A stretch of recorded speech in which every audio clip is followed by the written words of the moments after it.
What you've been through a lot of cycles and you've been studying the markets for a long time.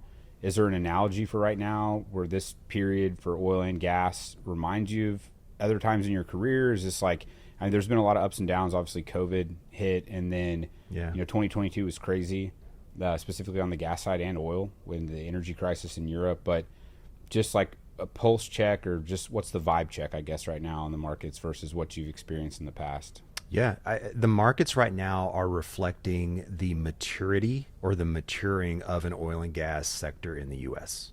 Let's say that this unconventional oil and gas production approach probably kicked off in earnest probably 2007, 2008, and then oil borrowed that technology and really started doing it in 2010. And wouldn't you know it, it was Chesapeake both times. It was Chesapeake in the Haynesville, really, kind of the Barnett, but then it was Chesapeake in the Eagle Ford trying to test that technology there. So here we are, call it 14 to 16 years later, and the industry is maturing. And what do you see when an industry matures? You see margins starting to get thinner because supply becomes more predictable. You start to see consolidation, where the companies that have great rock and great performance get bought up by the more established, better scaled, larger producers. I think that's what we're seeing. So that's what you're seeing in industry. And then in price, you're seeing the same thing. So what would you expect in a mature market? You would expect that the price of the commodity to start to approach the marginal cost to produce it. And wouldn't you know, that's what the forward curve looks like right now. Let's just take natural gas. So let's leave out oil producers for a second because that kind of clouds the issue. But if you're a natural gas producer, what type of price are you facing? Well, for this summer, it's a little over $2. It's recovered a little bit, but that's getting dangerously close to the variable cost to produce it.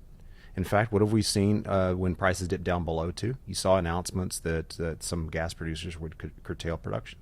So that's in the near term. It's saying prices, if they drop any further, we have too much supply. If they drop any further, you might see supply get reduced. Right. Well, go out into the curve, go out to next year. What do you see? You see a price that's around 330, 350, something like that. That sounds like about, and our customers tell us this, that's about the price that you need to justify the drilling of a new well.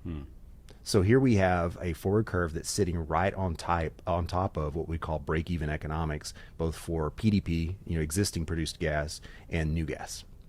Yeah, gas is one of those things where it always feels like over the years that we're going to get, because for the reasons you mentioned, that we're going to get some sustained breakout, and it will be maintained, and they call it the widowmaker for a reason, but it just seems like it just continually gets kicked. I was shocked at the upside there where it spiked, and specifically the times that it spiked. It was like in the shoulder months it started taking off, and it was like, this is weird. It felt fake, but now with it as low as it is, kind of almost feels artificial as well. It's like this can't be sustained, and